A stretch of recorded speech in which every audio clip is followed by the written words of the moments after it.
Hello everyone, welcome back to my YouTube channel. Jadi di program kita jalan-jalan pada hari ini hari Rabu, tepatnya tanggal 23 Agustus. Kami akan melakukan perjalanan ke München. Ini dadakan banget sebenarnya, gak di-plan sama sekali. Dan kita baru aja melewati perbatasan antara Swiss dan Austria. Jadi kita harus ke Tankstellen dulu atau ke gas station untuk membeli tiket atau stiker highway. Dan highway di sini itu kita bisa beli yang what is the shortest day from the Vineyard, yang paling sedikit harinya itu adalah 10 hari masa berlakunya. Jadi kita ke Tankstellen dulu.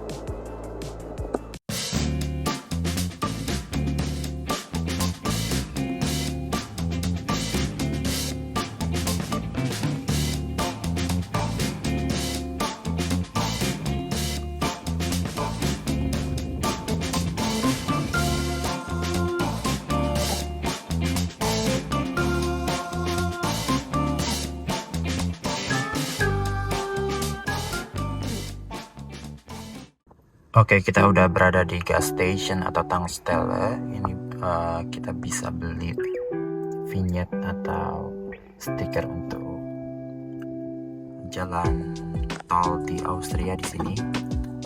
Share-nya juga sekalian ngisi bensin.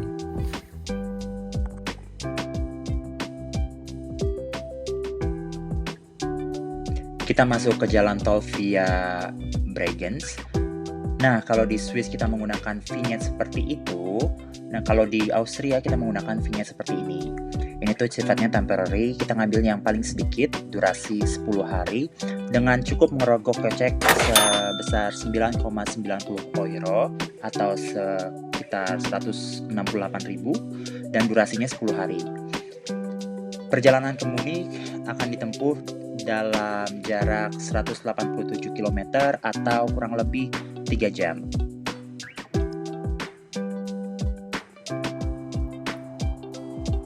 Kita berada di dalam tunnel atau terowongan bawah tanah. Nah, tunnel yang satu ini bukan yang terpanjang di Europe, tapi gue akan memperlihatkan betapa bagusnya tunnel di sini. Konsep dan project manajemennya bagus sekali.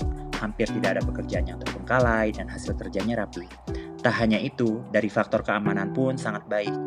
Saat di dalam tunnel seperti ini, signal radio dan mobile phone pun terkadang sulit dijangkau. Tapi kalian tidak usah khawatir jika terjadi kecelakaan, bencana alam, dan mobil kalian mogok di dalam. Banyak pintu jalan keluar dan telepon SOS. Pokoknya semuanya aman.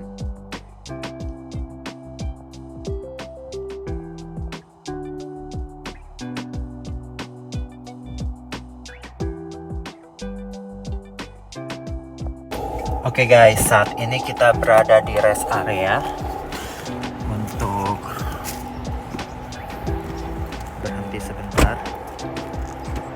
Hast du die Schlüssel?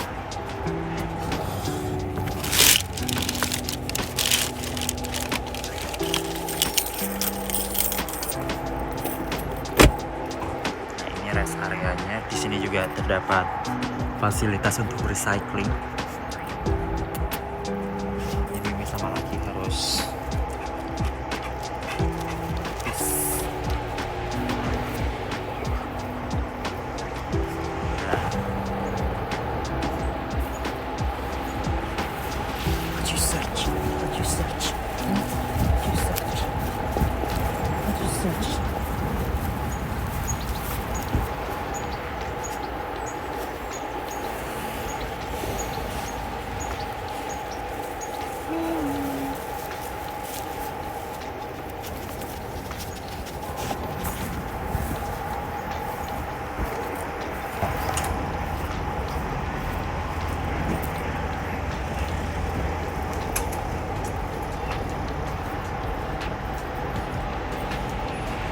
Oh, ini bagian recyclingnya.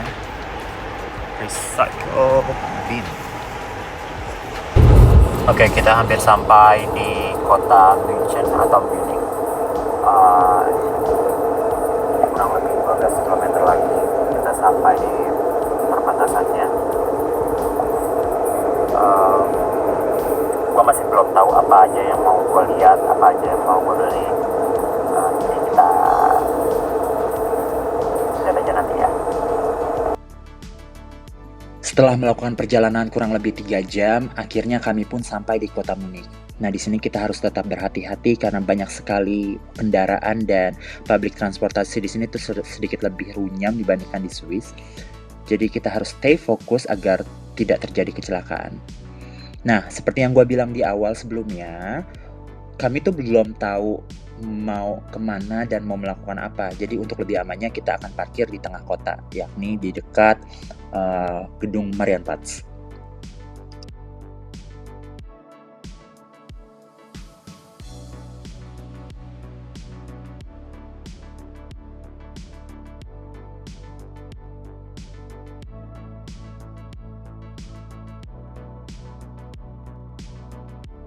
Oke, kita baru aja parkir mobil di park house. Kita harus nyebrangin jalan dan ini Mimi dan Laki harus mencari tempat untuk buang air kecil dan buang air besar gitu. Karena tadi pas di rest area mereka cuma melakukan buang air kecil.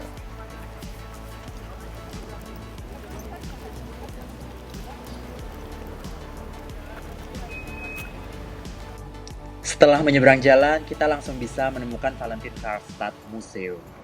Nah, museum ini berada di tengah kota, tepatnya di Imtal 50 atau Imtal 50 München. Museum ini didedikasikan untuk seorang komedian yang bernama Karl Valentin dan pasangannya yang bernama Liesel Karlstadt. Museum ini pertama kali dibuka pada tanggal 17 September 1959 di Isartor. Jadi keseluruhan gedung ini dinamakan Isartor. Museum ini pernah dikelola oleh sebuah yayasan yang dipimpin oleh Sabine Berger dari tahun 2004 sampai dengan 2017 sebagai perusahaan pribadi. Di tahun 2018, museum ini diambil alih kembali oleh pemerintah kota Munich. Penggunaan dan penampilan bangunan Isartor ini selalu berubah, dimulai sebagai gerbang kota, benteng, monumen nasional, tempat pemakaman merpati, pusat pendidikan orang dewasa, hingga museum. Monumen nasional ini juga dilukis oleh seorang pelukis yang bernama Hannes König. Untuk masuk ke museum ini, kalian harus membeli tiket seharga 5 euro untuk dewasa dan 2,5 euro untuk anak-anak.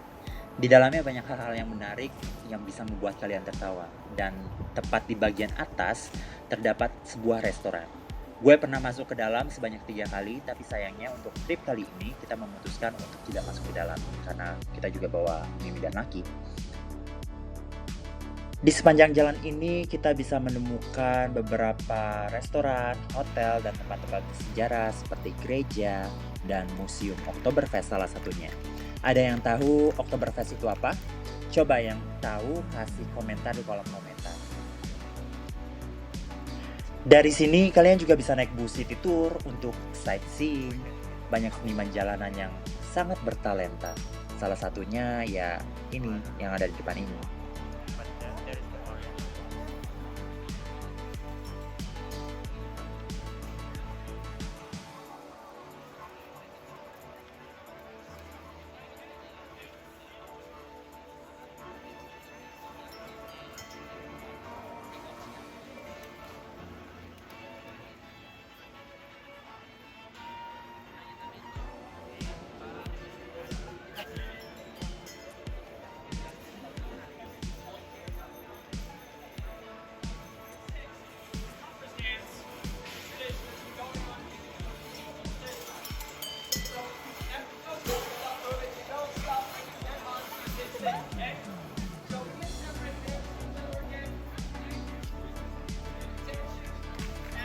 Di depan sana adalah landmark dari kota München, yaitu Marienplatz. Ini sangat terkenal sekali. Para turis wajib untuk berfoto di depan bangunan bersejarah ini. Tempat ini dikelilingi dengan pusat perbelanjaan, salah satunya Apple Store terbesar di Munich. Banyak juga restoran di sepanjang jalan ini. Kebetulan waktu hampir mendekati jam 12. Ini adalah waktu yang dinanti-nanti setiap orang yang berkunjung ke tempat ini. Ada patung ala-ala kerajaan gitu di atas bangunan Marienplatz yang nantinya akan bergerak dan diiringi dengan alunan musik khas suku Bavaria. Bunyi lonceng dari bangunan dan gereja saling bersautan. Kalau kalian datang ke München di waktu winter, akan terasa sekali magical vibes-nya. Di City Hall ini juga biasanya sering diadakan pertunjukan, unjuk rasa, night market, Christmas market, traditional market. Pokoknya nggak pernah sepi deh dari pengunjung.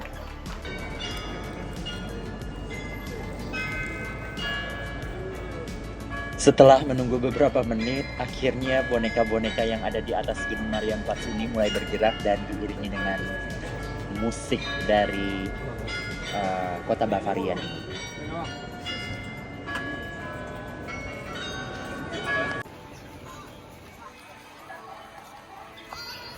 Mega Steve.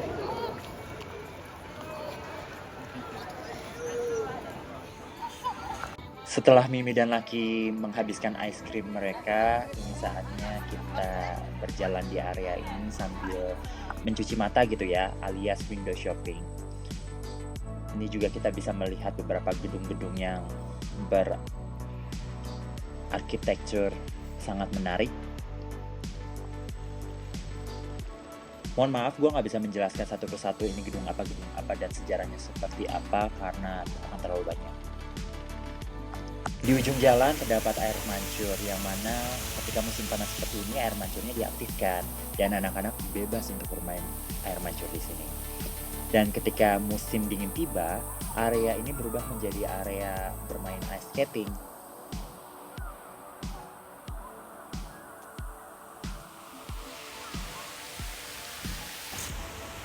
Wow, it's been so long since I left the city.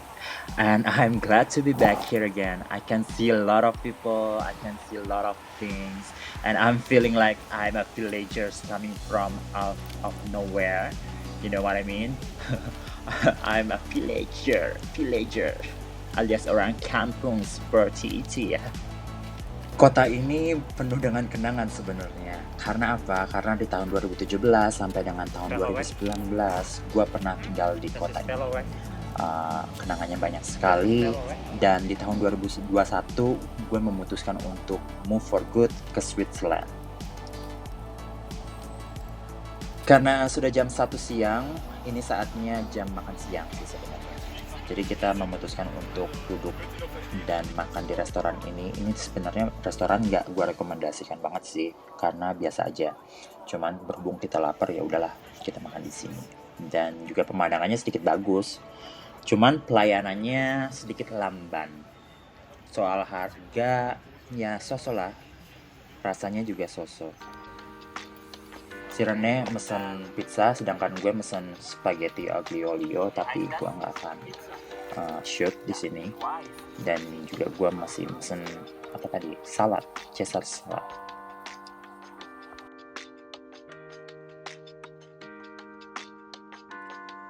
Patung orang berkuda di atas adalah sosok petinggi bangsawan dari suku Bavaria yang dikenal dengan nama Maximilian I. Beliau lahir pada tahun 1573 dan wafat di tahun 1651. Ia merupakan anak dari seorang bangsawan yang bernama Wilhelm V. Ia merupakan orang yang berpengaruh dalam sejarah kota Bavaria. Sosoknya mengambil alih pemerintahan kota Bavaria di sekitar tahun 1597 atau 98 setelah Wilhelm turun tahta. Sebelumnya dia sudah pernah menjabat sebagai wali kota Bavaria di tahun 1595.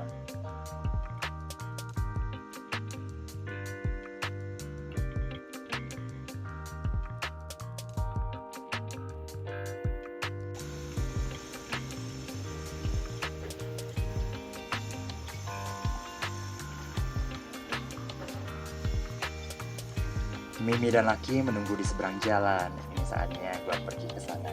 Sekalian tadi gue sempat salah fokus karena melihat boneka teddy bear yang kecil banget, tapi harganya hampir sekitar 5 juta atau sekitar 285 euro gitu. Dan kita berdua kaget, siapa yang mau beli? Ya kalau misalnya gue bertanya-tanya kayak gitu, ya purely gue bukanlah target market atau target audience mereka sih sebenarnya, karena kayaknya mereka punya target audience sendiri. Tuh ya kan, harganya mahal banget. Tempat selanjutnya adalah Odeonplatz. Alun-alun ini berada di tengah kota Munich yang dibangun di awal abad ke-19 oleh Leo von Klenze dan berada di ujung jalan Ludwigstraße. Alun-alun atau City Hall ini dinamai dari bekas gedung konser Odeon. Nama Odeonplatz kemudian diperluas hingga ke Parvis atau halaman depan residence di depan gereja Theatin dan diakhiri oleh Feldherrnhalle yang terletak di sebelah selatannya. Tempat ini juga menjadi bagian bersejarah kota Munich, di mana pernah menjadi tempat baku tembak fatal yang mengakhiri pawai Feldherrnhalle selama Beer Hall Putsch tahun 1923.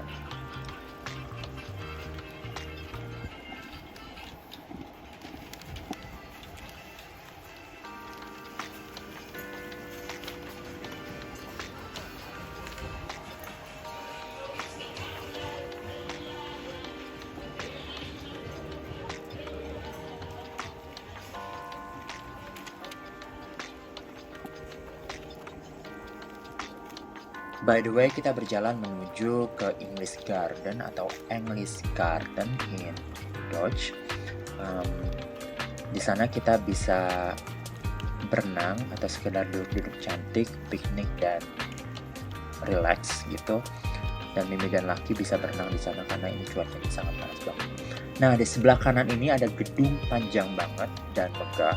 Ini adalah gedung Residence of Munich.